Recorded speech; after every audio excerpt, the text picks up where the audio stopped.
संजय के परिवार की मुसीबतें कम होने का नाम ही नहीं ले रहीं। संजय को लंबे समय से दिल से जुड़ी बीमारी थी। पॉलिसी लेने के 1 साल बाद ही इस बीमारी ने संजय की जान ले ली। जब परिजन इंश्योरेंस कंपनी के पास क्लेम के लिए पहुंचे तो उन्हें यह कहकर लौटा दिया गया कि पॉलिसी डॉक्यूमेंट में संजय ने मौजूदा बीमारी की जानकारी नहीं दी थी। संजय ने भी वही गलती की जो सैकड़ों लोग करते हैं, सब कुछ एजेंट के भरोसे छोड़ दिया।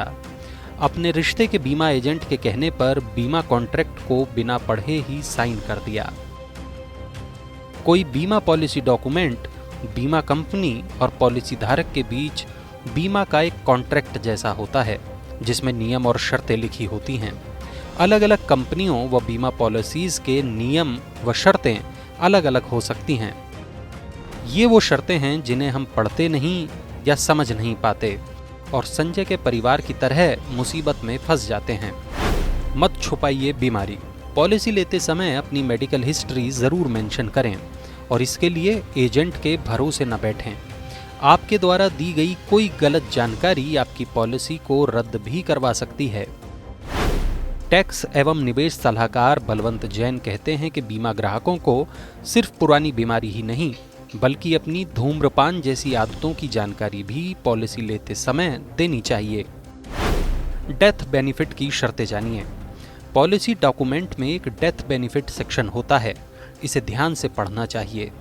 बीमित व्यक्ति की मृत्यु होने पर किन किन परिस्थितियों में डेथ बेनिफिट नहीं मिलेगा या कम मिलेगा, इसकी जानकारी यहाँ से होती है। अधिकांश पॉलिसीज में एक तय अवधि के भीतर अगर आत्महत्या से मृत्यु हो तो डेथ बेनिफिट नहीं मिलता है। यह भी है जरूरी। अवैध और आपराधिक गतिविधियों में शामिल रहने के चलते अगर बीमित व्यक्ति की मौत हुई है तो भी अधिकांश पॉलिसीज में डेथ बेनिफिट नहीं मिलता।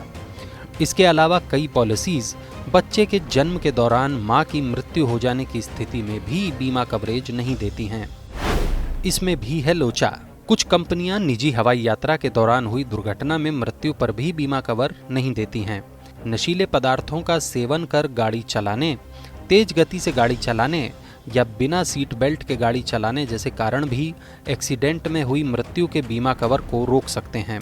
यही नहीं, कई पॉलिसी युद्ध के दौरान हुई मृत्यु पर भी बीमा कवरेज नहीं देती हैं। मनी9 की सलाह है, पॉलिसी लेते समय कॉन्ट्रैक्ट में देख लेना चाहिए कि कौन कौन सी चीज़ें आपके बीमा कवर को रोक सकती हैं या सीमित कर सकती हैं। इस बारे में अपने एजेंट से बेहिचक सवाल करें और किसी की बातों में ना आएं। Tax benefits, lock in period और नॉमिनेशन जैसी जानकारी भी आपके पॉलिसी डॉक्यूमेंट में दर्ज होती हैं। ये सब जानें या पूछें, नहीं तो नुकसान में रहेंगे। सही सवाल पूछकर सही तरह से इंश्योरेंस खरीदिए और इसे सही तरीके से रखिए भी। मनी ज्ञान में जानिए कैसे आप खोल सकते हैं ई इंश्योरेंस खाता और अपनी पॉलिसी की तैयार कर सकते हैं ई फाइल।